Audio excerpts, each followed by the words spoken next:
Greetings, Internet! My name is James, and welcome to another set of satisfying stories, where, as always, I track down only the tastiest stories that I can find about bad people doing horrible things. Today, we're diving into a new category for the channel called ProRevenge. We have our happy little dancing clouds in the background, ready to go. So, take a seat, get comfortable, and let's go. Act like a jerk and try to get me fired? Enjoy watching my promotion before you get fired. Background. I work for a communications company. We primarily sell internet-based all-in-one communication solutions for businesses. I'm in the software development department working as a software tester currently. I've been with the company a long time and have worked my way up from phone support and have a ton of knowledge about the company, including policy and culture. I also have a relative who's worked in HR for many years. The story. I'd been working as a software tester for about 2 years doing manual testing. Our team was fairly unsupervised as we didn't really have a manager. But the company was expanding quickly, so they hired us a manager. Enter Jay the Jerk. At first things were fine, he was just learning the company. However, it was odd. He never asked anyone for any information. He just said he'd do his own research and spent the first month online reading stuff. Not sure what that taught him about our company specifically, though. After the first month, he hit the ground running. He immediately started creating automation tests, adding to the existing testing code, and creating stupid rules that made no sense. He broke tons of shirt and took credit for work that wasn't his. Everyone hated him, and we all referred to him as Forking Jay. For the most part, we all ignored him. As of this point, no one has specifically said he was our manager. He was just here to help provide direction. Fast forward a few months, and everyone on the team wants to quit. No one can stand him. He and I butt heads more so than others because I know he's wrong, and I make my decisions based upon the best interests of the customers. He hated that I never got in trouble, but I was hand-selected for the position by our CIO. He knows how hard I work. Well, Jay keeps trying to get me in trouble. He finally succeeds. I get a write-up from him that's my final warning. I've never been written up before. I talk to my HR family member, review the company handbook, and then I go to HR with my write-up. I fight, and I win! I get a warning instead. Jay is livid. He makes the stink eye for months to follow. Fast forward again, and he's still after me. But I have a family emergency come up. I have to move out of town. I apply to work from home, and my request is granted. Jay can't stand it. He tries to fight it and convince the company to not let me go. However, he's not high enough up the chain to override my approval from a C-level manager. He's running out of time to get me fired. I'm in the office daily working late planning for my move and finishing up some work to allow me time off for the move. One of the company's policies for our department is that everyone gets to work from home 1 day a week. It's your pick as long as it isn't Monday or Friday. People often use this to work from home when sick. Well, I have a medical condition that sometimes requires I take medicine that means I can't drive a car. I emailed the office and let them know I was going to work from home due to being sick. I work for about 30 minutes. Then Jay sends me a message. He tells me that employees are not allowed to pick when they work from home, and I need to take a day off or use PTO. I inform him that I've already worked part of the day and can't take PTO. He insists that I stop working immediately. So I do. I then contact HR because I know he's coming after me. I confirm that as a salary employee, if I work at all in a day, I cannot be required to take PTO. HR confirms. I forward the email to Jay. Once again, I've won the game, and he is so pissed I can see steam coming out of his ears every time he looks at me. The next day, I'm back to work. Jay sends me an email with the final write-up for a recommendation for termination because I took an unauthorized day off. What the fork? I immediately forward his email to HR with proof he told me to take the day, a screenshot of all the conversations I had with him about it, and proof I forward the previous HR decision to him.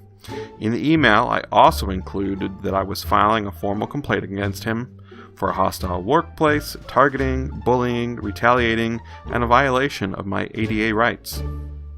The response is swift, sweet, and awesome. I'm immediately notified by Jay's boss that moving forward, I report directly to him. My write-up had been torn up, and I can start working from home immediately prior to my move. Jay is demoted from being a manager of the team. He's super pissed. Within 2 weeks, they demote him from being the manager of his other team, and then they let him go within the month. Prior to his being fired, I got promoted up a level. I made sure to mention it often in our group chat channels. After I showed his true colors to management, he began treating everyone worse, as I was now off limits. Complaints rolled in so much they had to let him go. Serves him right, the jerk. What a horrific boss. My first red flag about how bad a manager this guy was going to be was the fact he spent the first month on the job doing his own research and not actually out with his new team learning what to do. To me, that's a real strong indicator that he not only doesn't know what he's doing, but he thinks he knows better than everyone else. He definitely got his just desserts on this one. Don't mess with the IT guy. Background. This happened back in the late 90s during the .com era. During this period, if you were good at IT, and sometimes if you weren't, employers would be fighting for you and a person could make very good money by just switching jobs or transferring to another city. As an example, from 1997 through 2000, I was able to triple my salary by making strategic moves and relocating across the country.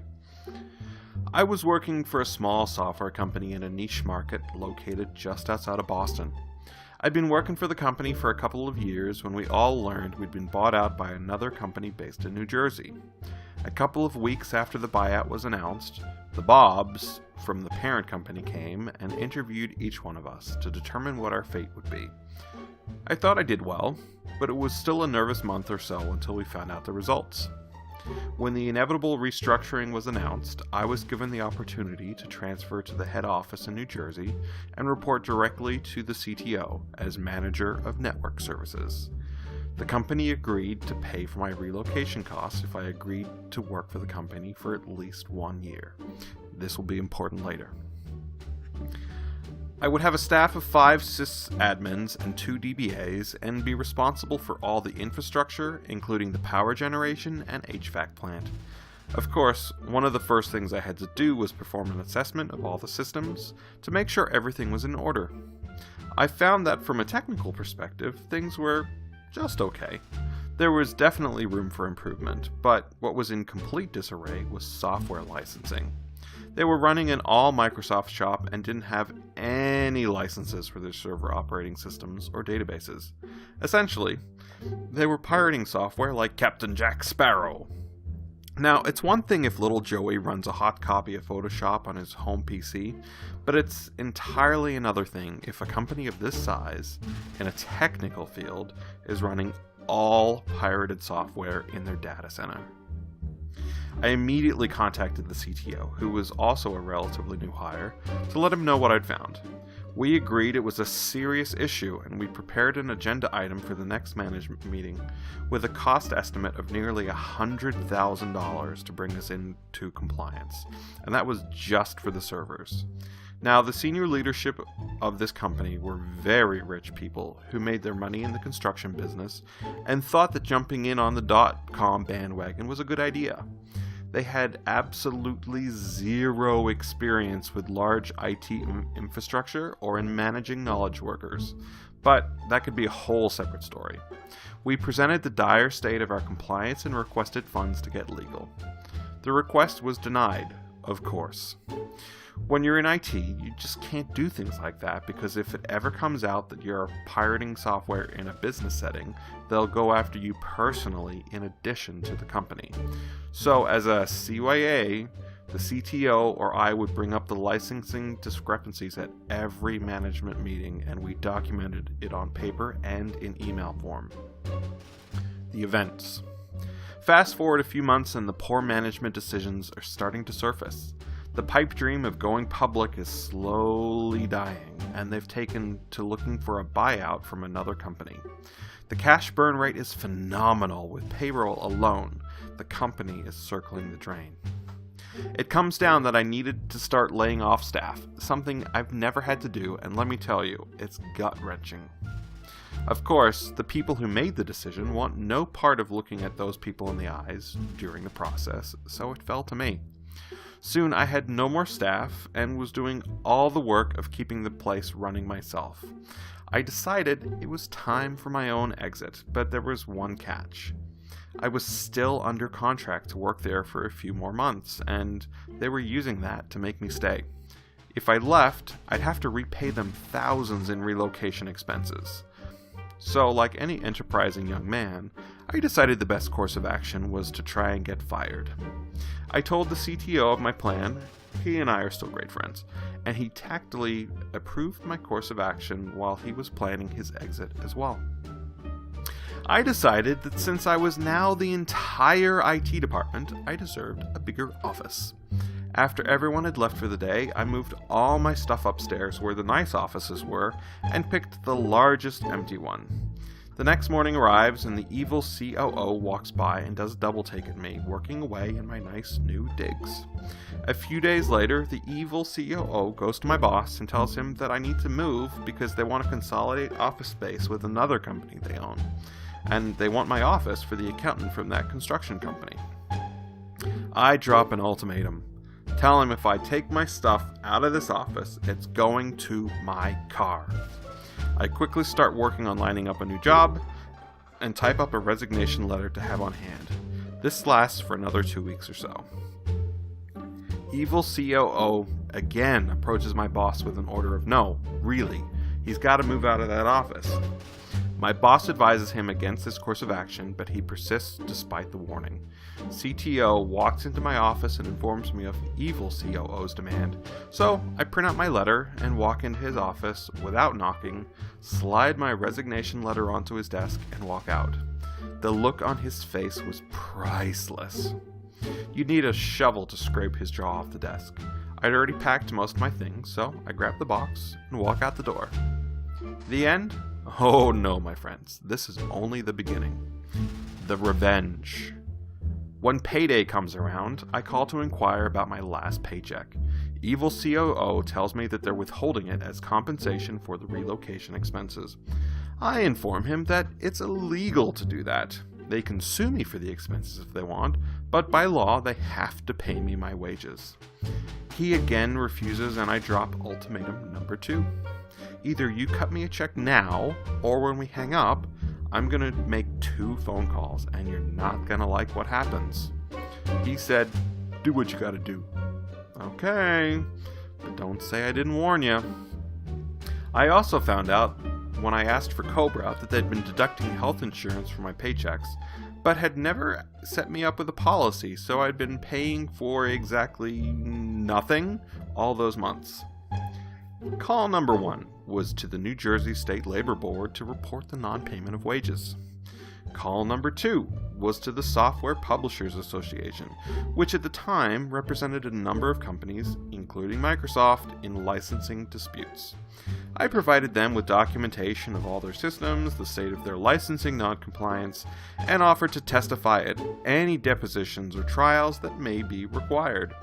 I also warned my CTO buddy that this was in process and to get ready for the coming storm. The labor board hearing came about and we went before the arbitrator. The HR lady smugly provided the signed agreement regarding the moving expenses, which I had included in my filing anyway, thinking that would be her silver bullet. After they made their case, I argued that because I had been offered the position of manager of network services, but had to lay off the whole staff, I was no longer a manager and thus they'd breached their part of the agreement. The arbitrator agreed. She ordered them to write me a check on the spot for the missing wages, ×3 as a penalty, and to repay all of the healthcare premiums that had been deducted from my checks. Phase 1 complete. CTO reported to me that the SPA showed up with lawyers and accountants to do an audit on all their systems. CTO provided them with the documentation that we'd presented where this was a problem, along with their responses. The audit was brutal. They ended up settling for $250,000 to avoid going to court over the piracy, and the SPA paid me 10% as a bounty. The settlement was one of the final nails in the coffin. The company only lasted a couple more months and was bought out for pocket change by a competitor, just for the customer base. Moral of the story: don't fork with your IT guy when he's got big time dirt on you. When it comes to doing business the right way, as annoying as it can be, having the right licenses for the software that literally runs your business is kind of a big deal. I'm not surprised that turning them in for the bounty was the final nail in the coffin for this company. I remember the 90s. Granted, I was a kid, but it seemed like you could put a .com at the end of anything and people would throw money at you. Sounds like the money dried up for these folks, and their poor management led to their downfall. Well, that's going to do it for us here today at Satisfying Stories. I want to thank you for watching. I'm really enjoying pulling these stories together for you all. If you like what I'm doing, feel free to hit that subscribe button down below. Thanks again for watching, and I'll see you all in the next video. Have a good one.